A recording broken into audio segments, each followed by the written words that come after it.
dari BEN, Intelkam Polri, lalu BAIS, TNI, dan para deputi. Begini, di Papua sekarang situasi agak memanas karena diberitakan akan ada demo besar-besaran besok, tanggal 20 September tahun 2022 dengan tema menyelamatkan atau Save Lukas NMB. Latar belakangnya karena Lukas NMB sebagai gubernur itu telah ditetapkan sebagai tersangka oleh KPK beberapa waktu yang lalu dan sekarang merasa terkurung di rumahnya, di rumah gubernur. Maka ingin saya sampaikan hal-hal sebagai berikut.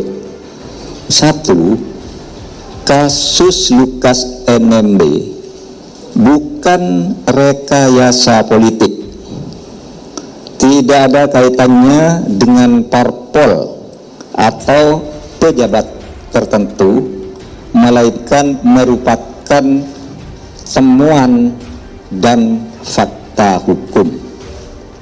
Dan ingin saya sampaikan bahwa dugaan korupsi yang dijatuhkan kepada Lukas NMB yang kemudian menjadi tersangka, bukan hanya terduga, bukan hanya gratifikasi 1 miliar. Nih catatannya, ada laporan dari PPATK tentang dugaan korupsi atau ketidakwajaran dari penyimpanan dan pengelolaan uang yang jumlahnya ratusan miliar dalam 12 hasil analisis yang disampaikan ke KPK. Yang kedua, saat ini saja ada blokir rekening atas rekening Lukas NMB per hari ini itu sebesar 71 miliar yang sudah diblokir, jadi bukan 1 miliar. Yang ketiga, ada kasus-kasus lain yang sedang didalami tetapi terkait dengan kasus ini, misalnya ratusan miliar dana operasional pimpinan, dana pengelolaan PON, kemudian juga adanya manajer pencucian uang yang dilakukan atau dimiliki oleh Lukas NMB.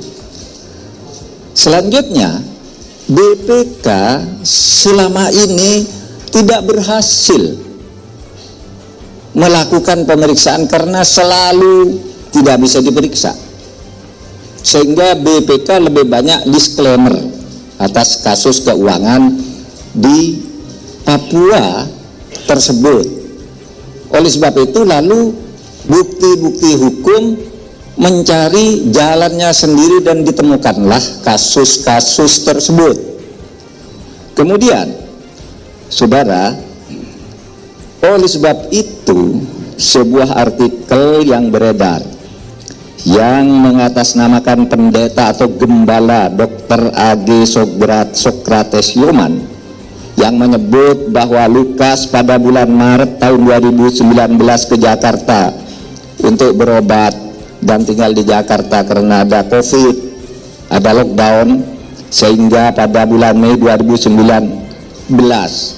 dia meminta Tono untuk transfer uang 1 miliar melalui BCA. Itu sangat tidak logis karena COVID-19 itu terjadi pada tahun 2020.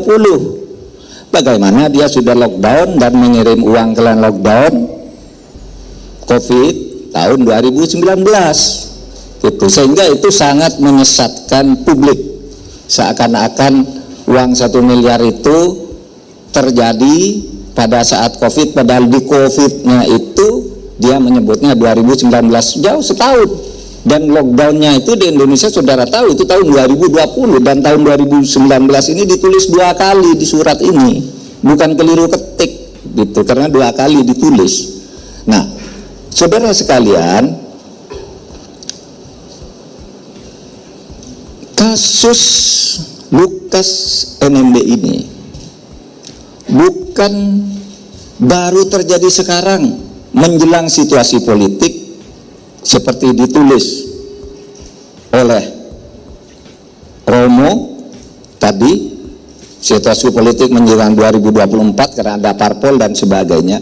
Karena saya persilahkan saudara membuka berita, membuka situs tanggal 19 Mei tahun 2020. 19 Mei tahun 2020 saya selaku Menko Polhukam sudah mengumumkan adanya 10 korupsi besar. 10 korupsi besar di Papua, dan ini masuk di dalamnya. Itu bukan sekarang, itu tahun 2020. Saya sudah umumkan dan saudara semua wartawan sudah menulis. Gitu. Nah, oleh sebab itu juga saya mencatat setiap tokoh Papua datang ke sini, apakah tokoh pemuda, apakah tokoh agama, tokoh adat, itu datang ke sini selalu nanya, kenapa kok didiamkan?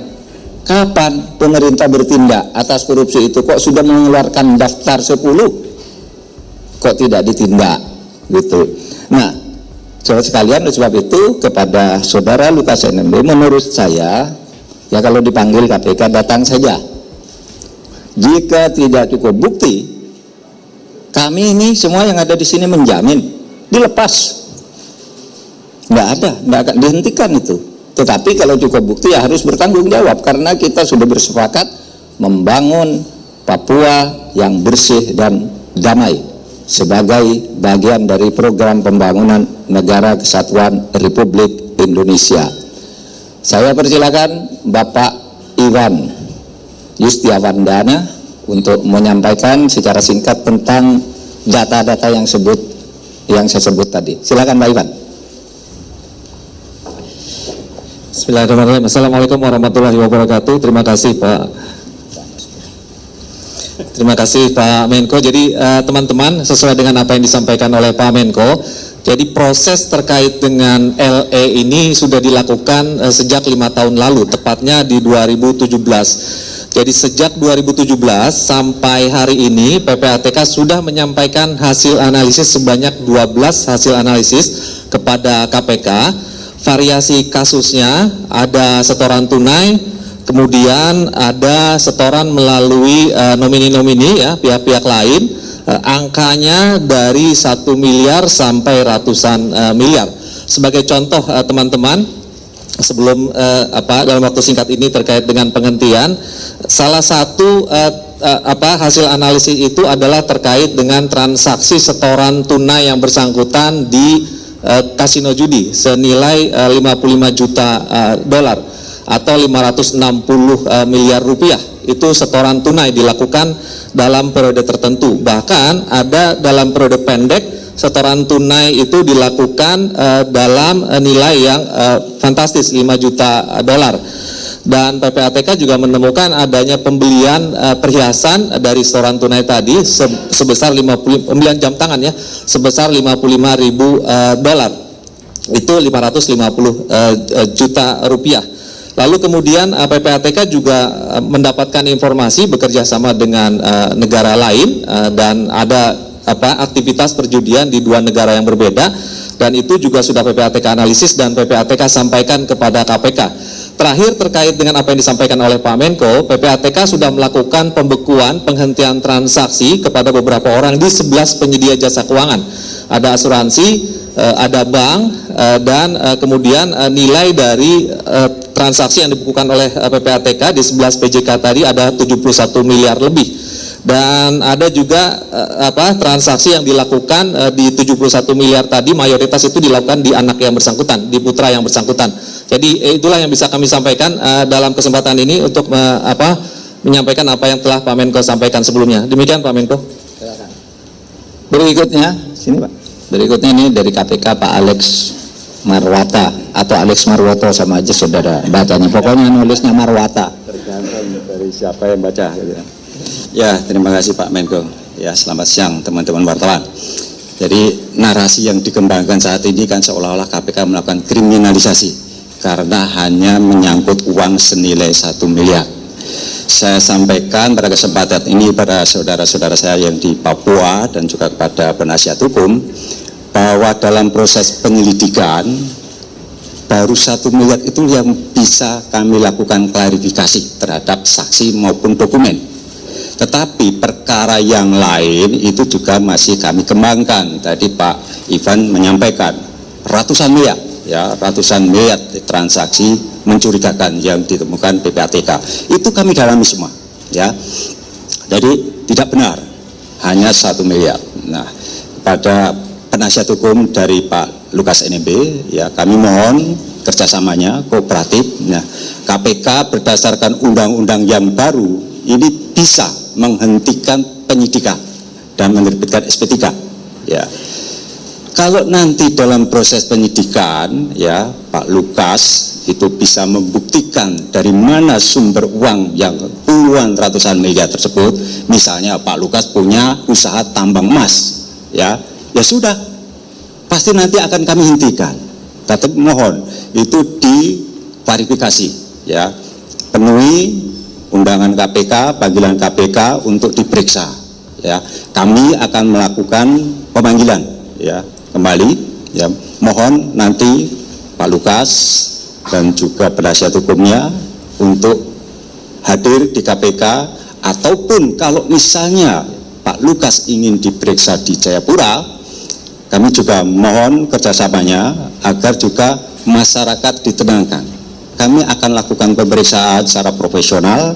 Kami menjunjung tinggi asas praduga tidak bersalah, ya. Kalau nanti misalnya Pak Lukas ingin berobat, kami juga pasti akan memfasilitasi, ya. Hak-hak tersangka akan kami hormati, ya. Itu yang ingin kami sampaikan kepada Bapak Lukas NMB, kepada masyarakat Papua, dan juga penasihat hukum dari Bapak Lukas. Terima kasih Pak Menko. Baik, saudara sekalian, saya kira tidak perlu ada pertanyaan. Itu saja yang saya sampaikan.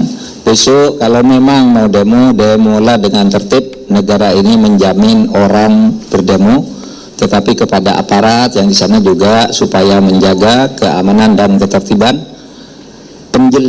Supaya ada penjelasan tentang masalah yang sebenarnya seperti yang kami sampaikan tadi. Gitu? Kamu mau tanya apa? Pak, ini kan situasi di Jayapura tadi Bapak bilang Dibuka, nggak jelas. situasi di Jayapura kan tadi Bapak bilang nggak kondusif, ada perlawanan dari Pak dia dari Kompas TV. Tadi Bapak bilang kan situasi di Jayapura sedang tidak kondusif, ada perlawanan dari pihak Lukas NMB. Nah, Maki itu memberikan masukan kepada KPK untuk melibatkan aparat hukum yang lain, seperti misalnya polisi, TNI. Nah, apakah itu Bapak menilai urgent juga untuk dilakukan? Dan kepada Pak Alex, kapan lagi Pak rencana pemanggilan Pak Lukas nanti? Ya. KPK, terima kasih. Oke lah, yang itu sudah kita lakukan tuh koordinasi. Apalagi kamu? Koordinasi lintas aparat itu sudah dilakukan. Ini koordinasi lintas aparat nih tadi nih. Apa? Buka. Dari mana? MNC.